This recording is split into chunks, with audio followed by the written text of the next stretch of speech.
Alan was persistent and insisted on coming to work at our company. Within a day, everyone in the company knew he was here to pursue me. Alan was very attentive to me, bringing me breakfast, afternoon tea, and almost giving me a massage at my desk. This couldn't go on. Ding! Wisnovel reminds you to click the subscribe button in the bottom right corner to read the complete novel. So during lunch break, I called Alan to the pantry and clarified once again. I just want to work quietly. Please don't disrupt my life. Alan was slightly taller than me. He didn't like to wear suits, opting for casual hoodies every day, looking like a college student. He nodded. I will tone it down. It's not about toning it down. Can't you go back to City A and live your rich second-generation life? I'm not leaving. Even if you don't like me, I don't want to go. Alan became serious. Connie, after you left, I blamed myself for a long time and reflected on my actions. I really want to make it up to you, treat you well. At the entrance of the pantry, a familiar figure flashed by. How come the CEO was eavesdropping in the corner? I don't need your making up. Your current actions will only make me dislike you even more.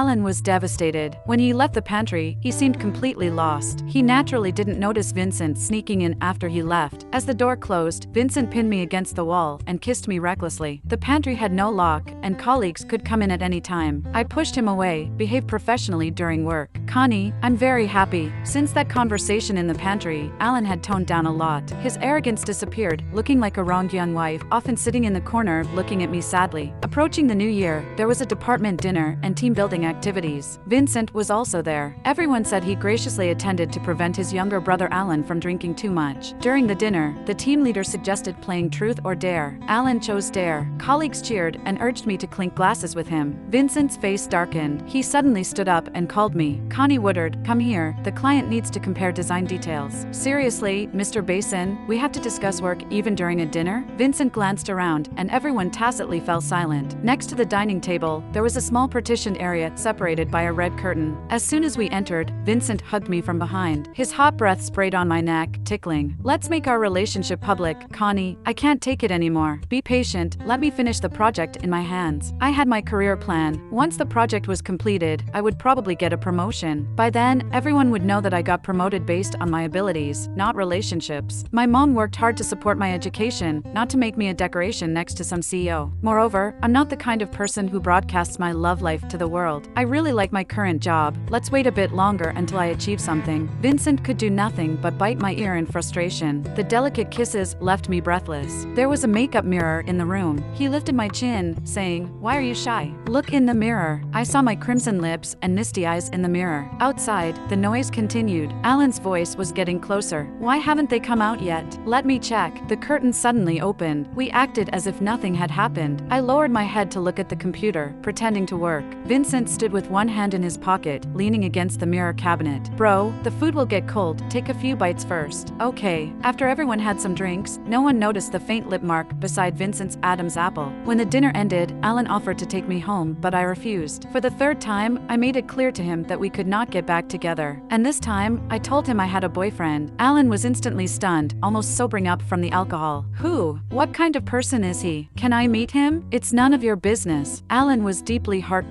A few days passed. I was taking care of my mother in the hospital. While getting water in the corridor, I accidentally ran into Vincent. He looked surprised and said, "One of my old subordinates is sick, so I came to check on him." "What are you doing here?" "My mom is hospitalized here." "Is your mom seriously ill?" Before I could answer, the patient next to me spoke up. "Her mom has been sick for many years. Thanks to this daughter, she is filial. Elderly people like to chat with others. Their mouths never stop. This girl is amazing, a top student. She saved enough for her mother's surgery while in college, and now she takes care of her without leaving her side, even hiring a caregiver." Another lady joined in our small town, with this low salary, hiring a decent caregiver leaves little money. This girl's life is tough. Look at her sweater. She's been wearing it for years. She often goes hungry. I sent her company providing lunch recently. She always brings back a lot for her mom, and only eats a little herself. Vincent slowly raised his eyes, looking at me in disbelief and shock. My mother was asleep. Vincent and I stood in front of her hospital bed, speechless for a while. After a long time, he hoarsely asked, "Is this the reason you need money?" "Yes." "Where's your dad?" "Gone." I calmly said, "I only have my mom. She raised me despite her illness. Not easy. You only eat rice for lunch to bring back vegetables? Speaking of which, I have to thank you for that." I smiled at him to show comfort. "No wonder you're so thin. It's heartbreaking." Vincent blamed himself. "Why didn't I notice earlier?" "It's okay. The hardest times are over." After a while, the caregiver came to change shifts. Vincent and I went downstairs downstairs for a walk. He made a few calls, looking serious. I inquired, for this chronic disease, it's best to transfer to a major hospital in City A for the most effective treatment. I know, but it would cost a lot, which I didn't have. Vincent said, I'll take care of this. I hesitated. It's not a small amount, and I didn't want to owe Vincent for no reason. Before, even if I took money from Alan, it was with a mindset of being used by him. Vincent guessed my thoughts. He looked at me seriously. Connie, what I'm about to say next may be abrupt and shouldn't be said in this situation. Will you marry me? I stared at him blankly, and after a while, I confirmed that I hadn't misheard. This was just too sudden, even more sudden than his confession last time. Just to help my mom get treated, you're willing to gamble with your marriage? Of course not. Vincent was frank. I have a strong selfish desire. What selfish desire? I like you so much that I want to hide you away. During this time, I often fantasize, if I could marry you, would it make Alan completely give up? He chuckled self-deprecatingly, a faint smile on his lips. To be honest, I can't stand him looking at you. Even though he's my younger brother, I want to tear him apart. This was the first time Vincent had directly shown me his possessiveness, although I had already sensed it before. There were surging undercurrents in his eyes, but they always turned into gentle ripples when he touched me. Any way he tried to please me was all to surpass Alan, to surpass everyone else. I hesitated for a moment. This is a big deal, can't be rushed. Give me time to think about it. Okay, I'll wait for you. The next day, Vincent hired a few more caregivers to help me, easing my burden. Lately, I deliberately reduced the number of times I met him. I didn't want to string him along, but marriage was indeed something that needed careful consideration. That afternoon, I came out of the hospital. Vincent was waiting at the street corner, ready to take me home. I decided to take this opportunity to ask a few questions. Why do you like me so much? That was the first question. Is it reasonable to like me so much just because we had the same dreams? Vincent replied, probably because, before dreaming of you, I thought I would grow old alone. How is that possible? People who admire you could line up to the North Pole. Vincent smiled. Connie, you have your troubles, and I have mine. I am the eldest son in the family, and since I can remember, I have had only one goal, to be an outstanding student. And then, believe it or not, I have always lived for others' expectations, never for myself. In fact, I envy Alan. Envy him for what? I have never driven recklessly, never been drunk. Before meeting you, I had never even been in love. I seemed to understand. Vincent was as perfect as a robot, but this perfection was not voluntary. Since childhood, he had carried the hopes of the family, and even though he had no worries about food and clothing, living would be very tiring. Connie, before dreaming of you, I actually suffered from severe anxiety. I looked at him in surprise. It was the first time I had heard Vincent mention that he wasn't as at ease as he seemed on the surface. No one in the family knows about this illness, and I don't want them to worry. During that time, I couldn't sleep all night, relying on sleeping pills to hang on, until I dreamt of you. He smiled, as if recalling a beautiful memory. You are interesting, sharing a lot with me, things happening at school, the cafeteria food, and so on. Gradually, I found my anxiety lessened, I could sleep without medication, and even began to look forward to the arrival of dreams at night. As he spoke, the car entered the parking lot and turned off the engine, but neither of us got out of the car. Later on, I like you even more. He blushed slightly and lowered his eyes. After all, I am a heterosexual male. His words made me feel a little embarrassed too. Anyway, Connie, thanks to your appearance, I have a new hope for the future. I blinked a couple of times, so, how do you plan to thank me? He chuckled softly. It's up to you to decide. Then he leaned in and kissed me. An hour later, we each straightened our clothes. The car was still a bit messy. Someone knocked on the car window from outside. I turned my head and was surprised to see Alan. The window film made it impossible to see inside from the outside, but Alan knew whose car it was. He seemed to also know that I was inside. He clenched his teeth and asked, with difficulty, Connie, is he your boyfriend? Vincent had no intention of hiding anything and directly rolled down the car window. Both Vincent and I were sitting in the back seat. Alan glanced around the car and immediately had a few more red bloodshot lines in his eyes. When did you guys start? He asked somewhat despairingly. In short, 3 months ago, but in the long run, before you, I replied. So, you knew each other for a long time? Yes, strictly speaking, Alan, you are the newcomer. Vincent's eyes narrowed coldly. Alan's hand was about to be jammed into the car seam. He gritted his teeth. Are you two playing me? Not exactly. I gave an example. Your brother and I are online friends. All right, you guys met online. Thanks to me, you guys can be together now? More or less. Damn it. Why didn't you tell me? He glared at me with red eyes. I have mentioned it before. Alan, I told you I have a boyfriend, but you didn't say it was Vincent, this jerk. Alan was furious, pounding his fist on the car. Vincent was about to speak, but I stopped him. The grudges between Alan and I will handle them myself. Alan, I have rejected you 3 times. I think I have made it clear that I do not like you. Based on our relationship, why should I tell you? I spoke softly, but each word hit Alan's nerves. A year ago, when you used me to make your ex jealous, did you tell me? At the class reunion, you knew I would be targeted. Did you tell me? So, you have no right to demand that I report my private life to you. The discussion reached this point. Alan was on the verge of collapse. Vincent tossed him a set of car keys. A race? Alan looked puzzled. Racing? Vincent, have you gone crazy? You have never raced before. Let's try. I knew that I had clarified my grievances. Now it was time for the brothers to settle things between them. This was not something an outsider like me should get involved in. The two of them drove the car to an open stretch of road. Before they set off, Alan said, "If I win, you leave and give Connie to me." Vincent did not reply to him. The race began. Both of them stepped on the gas pedal and raced out like madmen. At the end of the road was the sea, but neither of them showed any intention of slowing down. Until the sea got closer and closer. Alan shouted, "Vincent Basin, are you out of your mind? Won't you slow down?" Vincent remained indifferent. In the end, Alan lost a fear and was the first to hit the brakes. Vincent stopped just in time. Another meter, and he would have fallen off the cliff with the car. Alan leaned on the steering wheel, regretfully pounding his fist until it turned red. I completely lost. Alan, I can answer the question you raised before we set off now. Vincent remained rational. Everything else, I can give to you, except her. Why? Alan looked up. Because she is not an object. After that day, Alan disappeared. It was said that he returned to City A, feeling down for a while. Then, he resigned from the group and went abroad to study. Perhaps he truly realized that drinking, chasing girls, and racing cars could not increase his charm. Knowledge and ability were his true strengths. My mother was transferred to City A for better medical care and attention. 2 years later, I visited the Basin family again. This time, it was to formally meet my parents-in-law. Unexpectedly, his father and mother showed no surprise at all. We knew it. At that time, Alan didn't seem to be in a relationship at all. But Vincent, unusually silent. Although this child has always been quiet, those days he was clearly not quite normal. I smiled apologetically. "I'm sorry, Mr. Basin and Mrs. Basin, for causing you trouble." "Oh, how can we blame you? It's Alan's fault. One learns from one's mistakes. He should be more mature now." Mrs. Basin held my hand, her eyes involuntarily turning red. "Connie, thank you for saving Vincent." It seemed that they already knew about Vincent's history of anxiety. After that, we walked hand in hand through the passing seasons. A lifetime is a long time. I am fortunate to have met you.